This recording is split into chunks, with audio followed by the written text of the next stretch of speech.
Today we're looking at section 7.4, which is about slope-intercept form. And so before we start, let's first talk a little bit about what an intercept is. We talked a little bit about slope in the past section, but we haven't talked about what an intercept is. So there are two kinds of intercepts. We have an x-intercept or a y-intercept.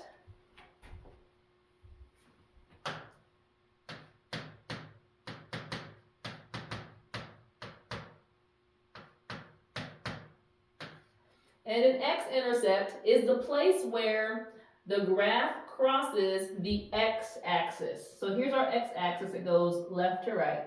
So at any point that we have a line that crosses or touches the x-axis, that point is called the x-intercept.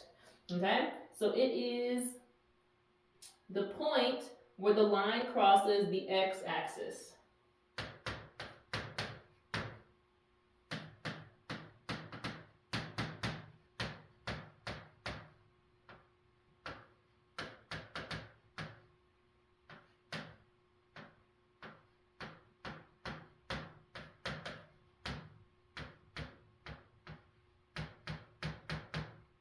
And similarly, the y-intercept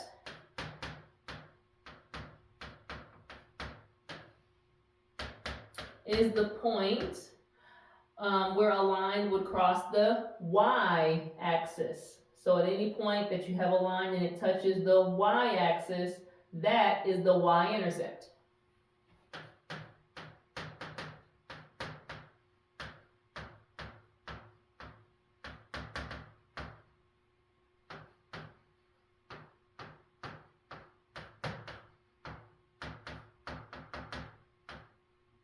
Sorry, the y-axis.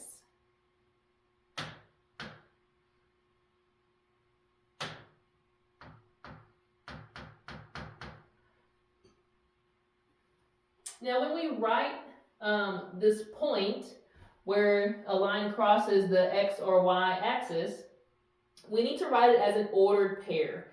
So for example, this is again in the book, I just kind of sketched it on the board here, and you're welcome to put some of these in your notes if you want. But I can see that this green line here crosses the x-axis at negative 1, 2, 3, 4. But I need to give that as an ordered pair. So, again, this would be an example of an x-intercept. And the ordered pair for this green line for the x-intercept, when x is negative 4, comma, it doesn't go up or down at all on the y-axis. It's actually in line with 0 for y. So negative 4 on x, but don't go up or down for y at all. So the x-intercept for the green line is negative 4, 0. Let's see, the y-intercept for that same green line, which would be right here.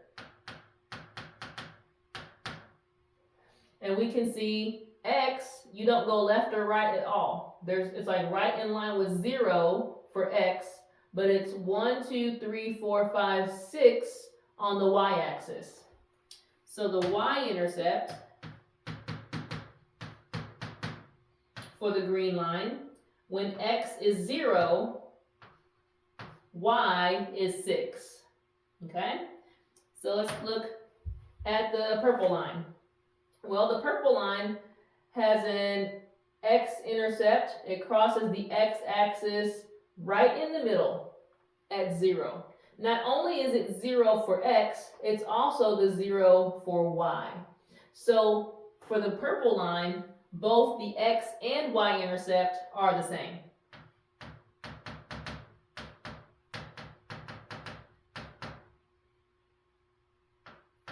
It is 0, 0. Now, every line doesn't always have a separate x and y intercept. It may have only one. For example, this blue line only crosses the y-axis. It is parallel to the x-axis, meaning it will never cross over it. It's going to always stay this distance apart. So the blue line doesn't have an x-intercept at all. There's none. So if this was a test and it asked you, what is the x-intercept for this line, we would say none. We don't want to say 0, 0, because that would mean we think it goes through the middle or the origin. We would just have to say there is none for the x-intercept. But the y-intercept, we can say that it crosses when x is 0, but y is negative 1, 2, 3. 0 for x, negative 3 for the y. And on the red line, similar, it doesn't have an x-intercept, sorry, it doesn't have a y-intercept, but it does cross the x. So the x-intercept, sorry, the red's kind of bright. X-intercept would be 0 for y, but 1, 2, 3, 4, 5, 6, 7 for x. 7 for x, 0 for y, and there's no y-intercept, so we would say none. All right, so just the basics of identifying the x and y-intercept. So you have some questions where you'll do that. Now that we know a little more about intercepts, we can use them to help us graph lines. So this is also on page 309 of your text. And it just kind of tells us that if we know a couple things about a line, we're able to place it directly on the graph without having to use the ordered pairs. If you recall before, we made something like a little T-chart like this with an X and a Y, and we plugged in numbers so that we could get to the graph from an equation.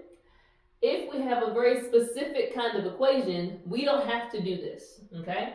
This is one way to do it. Today we're going to look at a separate way.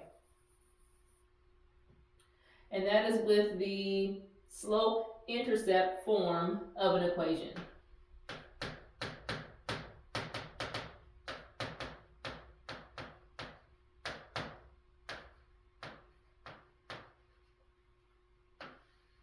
And the slope-intercept form looks like y equals mx plus b. This is a letter B, not the number 6, okay? It's a B. And so some things we need to know. We want to know that m represents the slope. That's that rise over run, okay? So in this equation, m is our slope. B is always the y-intercept, not the x, but the y-intercept. It will tell us where on the y-axis this line will cross. So the y-intercept. Thus the name slope-intercept form. It tells you two things, the slope and the y-intercept.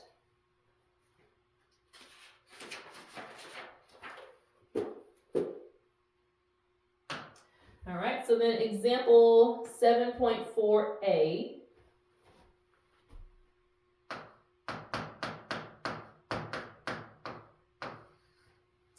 They're giving us an equation in the slope-intercept form and wanting us to graph it onto the Cartesian plane. So the equation is y equals negative 4x plus 5. Okay?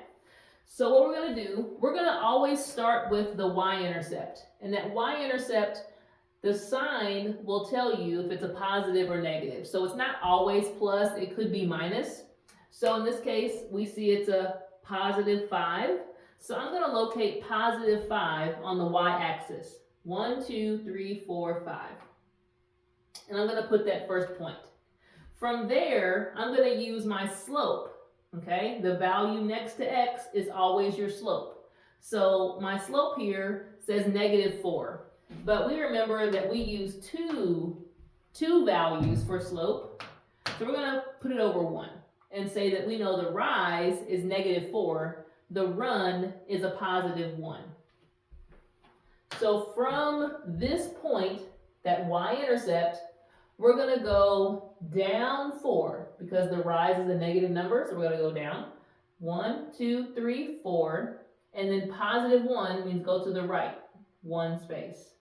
So now I have enough to draw my graph. I went right from the equation, found the y-intercept, put it on the graph, and then found my slope and went, rise over run to get the next point. If they're too close together and it's hard to draw the line, you can go another rise over run to get another point.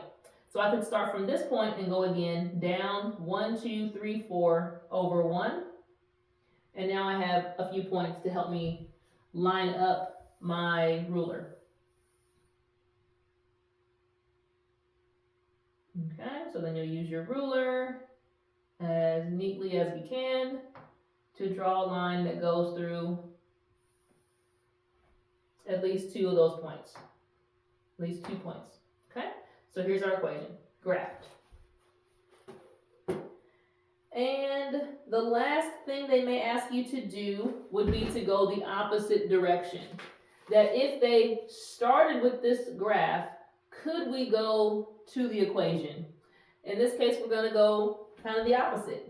We know we're going to have a y and an x.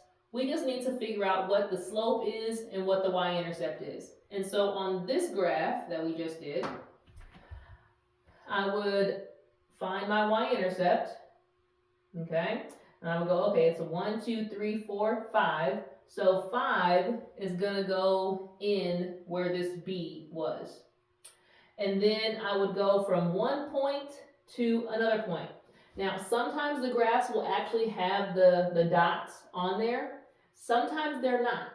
And you'll have to look and find where does the graph cross through a perfect corner, right? Like I wouldn't use here because that's not going through a corner. It's like, in the middle of a line. I would want to use a place like this one if I didn't have another place I could do, because I see this line goes right through this corner and I could, figure out, where that's located with my grid. So if they don't give you points, pick a place where the line goes through a corner, okay? All right, so from here, I would count from here to here. I would go, well, it goes down 1, 2, 3, 4 over 1, and that's how you would get to that equation. Let's do one of those, and that should do it. So on example 7.4b,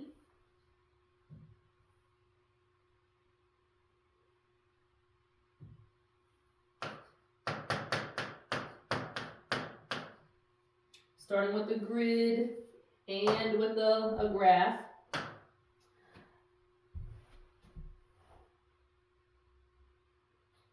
All right, so they've got 1 point here.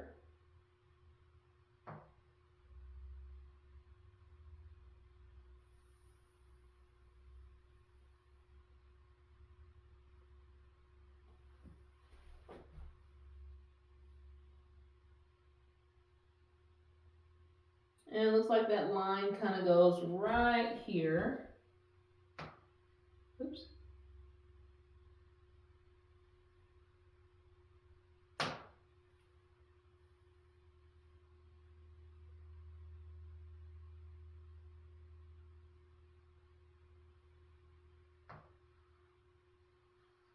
Something like that.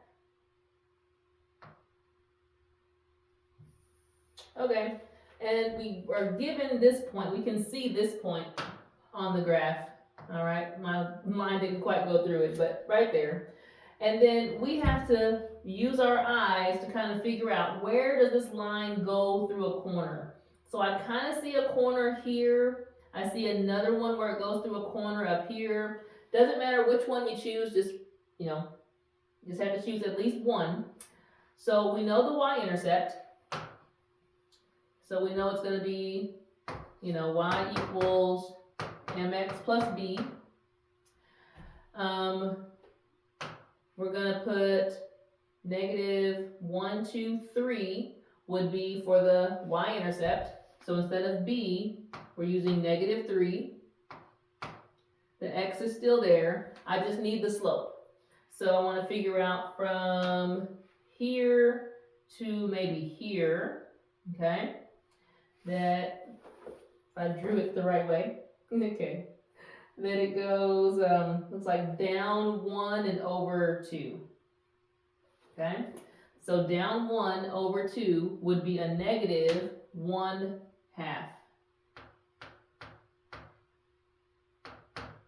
And then it equals y. And that's it. That's the equation. I found the y-intercept, put it for b, figured out another point where it went through, and counted, rise over run to get my slope. And that's all we do. So we'll practice some more of these during class.